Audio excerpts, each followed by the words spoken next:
poucas palavras.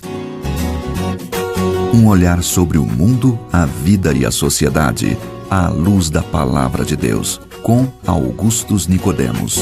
Querido ouvinte, que bom contar com a sua audiência em mais uma edição do programa Em Poucas Palavras, que está aqui, mais uma vez, um programa que é da Primeira Igreja Presbiteriana de Goiânia, cujo pastor titular é o reverendo Augustus Nicodemos, o nosso comentarista que está aqui com a gente. Olá, querido ouvinte, Natsa Matias, aqui a nossa saudação fraterna, a nossa oração para que Deus abençoe a vida de vocês que nos escutam e que o programa seja instrumento do Espírito de Deus na iluminação e no conhecimento da verdade do Evangelho, conforme revelada nas Escrituras. Esse é o alvo do nosso programa Em Poucas Palavras. Amém.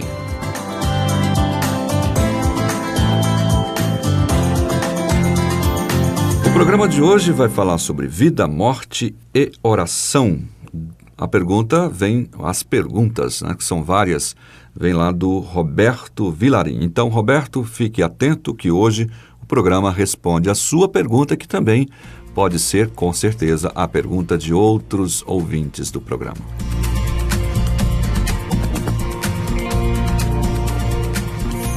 Pastor Augustus, o Roberto Vilarim, ele diz: graça e paz, quero agradecer a todos que fazem este belo programa e dizer que tenho aprendido bastante.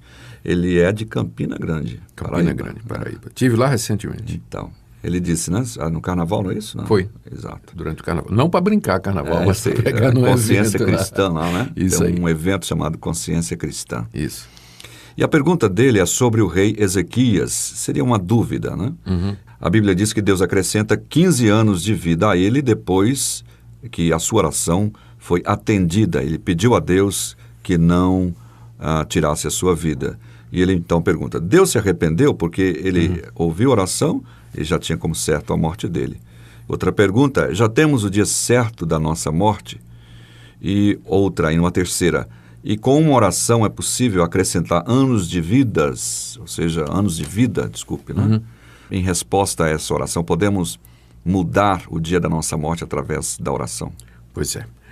Então, a minha saudação aqui ao Roberto Vilarim e meu agradecimento pela sua pergunta. Com certeza essa dúvida que você tem é de muita gente, não é?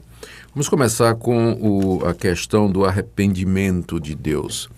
Há algumas passagens na Bíblia que dão a entender que Deus mudou de ideia ou que ele se arrependeu no sentido de que ele disse que ia fazer uma coisa e não fez, ou então que ele fez uma coisa e depois ele se arrependeu de ter feito. Por exemplo, lá no livro de Gênesis, capítulo 6, nós lemos que Deus viu toda a maldade do homem sobre a terra e como essa iniquidade havia se multiplicado, e aquilo pesou no coração de Deus, e Deus disse, me arrependo de ter feito o homem sobre a terra, né, de ter colocado o homem sobre a terra. E mais adiante, lá muito tempo depois, na época já dos reis de Israel, há uma passagem em que Deus, falando com o profeta Samuel, diz, me arrependo de ter constituído Saul como rei sobre Israel.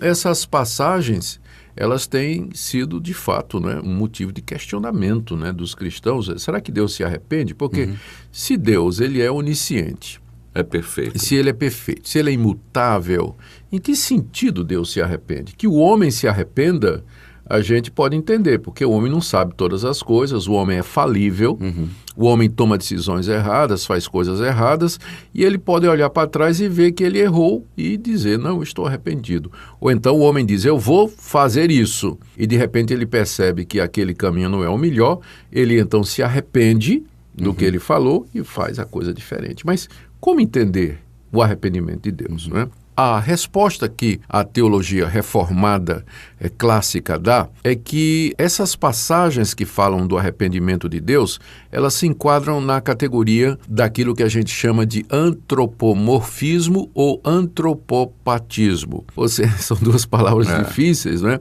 Mas eu vou explicar cada uma delas. Por exemplo, a palavra antropomórfico significa, é uma palavra composta do grego, pela palavra anthropos, que significa homem, e a palavra morfê, que significa forma.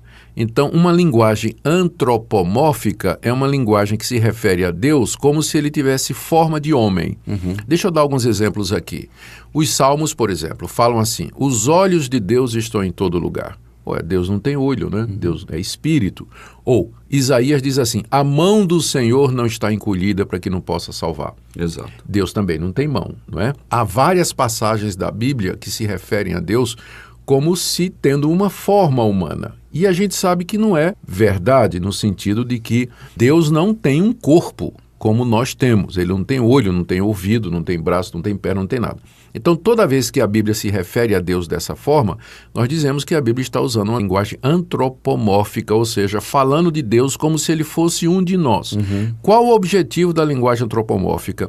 É nos ajudar a entender Deus. Exato. A tentar compreender Deus partindo do nosso referencial humano, não é? Exato. E já que Deus nos fez a sua imagem e semelhança, então nós pensamos em Deus como sendo parecido conosco. A linguagem antropopática, ela já é um pouco diferente. Essa palavra, mais uma vez, é uma palavra grega composta de anthropos, que significa homem, e pathos, que significa paixão, sentimento, desejos, emoções. Então, é uma linguagem que se refere a Deus como se Deus tivesse emoções humanas. Do tipo assim: Deus se entristeceu, Deus se irou e Deus se arrependeu. Exato. Não é?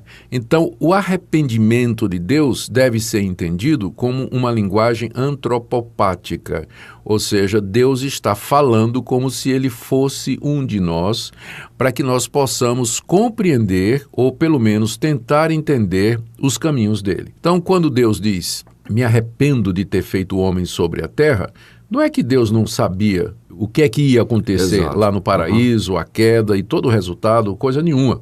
Ele está simplesmente dizendo a Noé, falando com Noé de uma forma em que Noé entendia o sentimento de Deus, né? O que se passava, a tristeza de Deus com o pecado humano e a decisão de Deus de mandar o dilúvio para destruir toda a raça humana, não é? Há outras passagens, por exemplo, eu estou com a Bíblia aberta aqui em Números 23, onde no verso 19 diz assim: Deus não é homem para que minta, nem filho de homem para que se arrependa.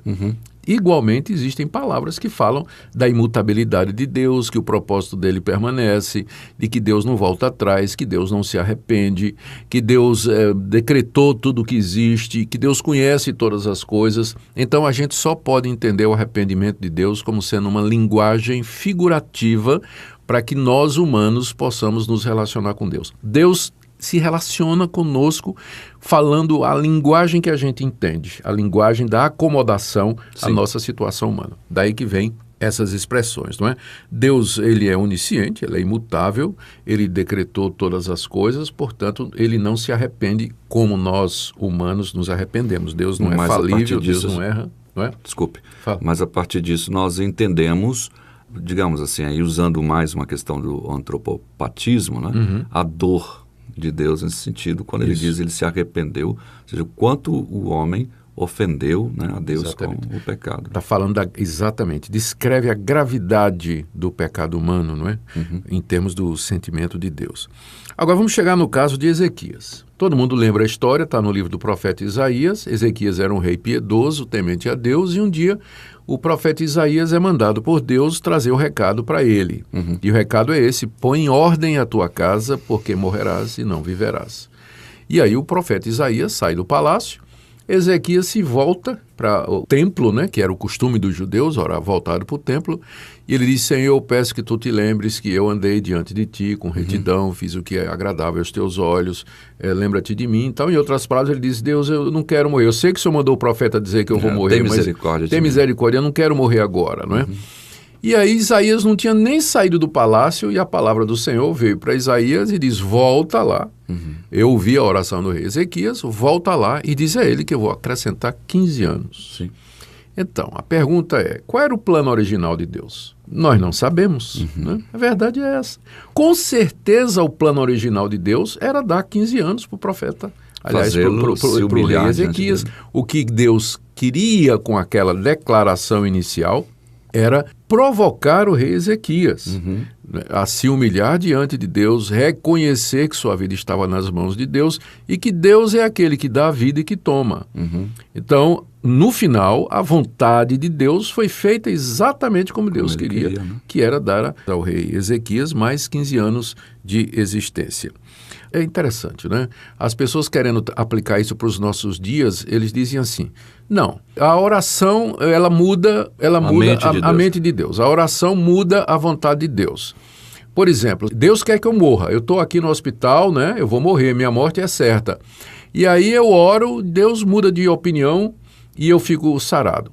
A pergunta é, como é que você sabe qual era a vontade de Deus?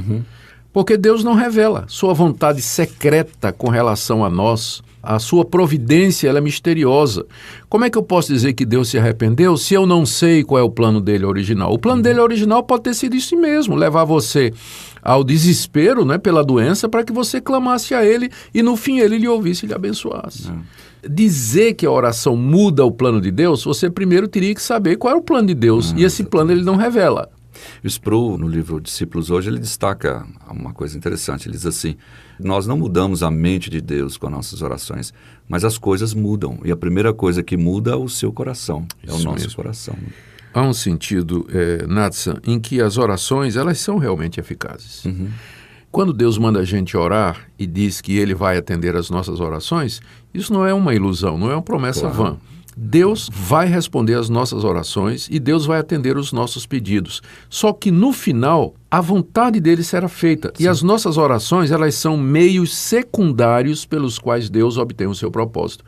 As nossas orações fazem parte do plano que Deus preordenou antes da fundação do mundo. Sim. E são o meio pelo qual ele age na história e nas circunstâncias e na minha vida pessoalmente.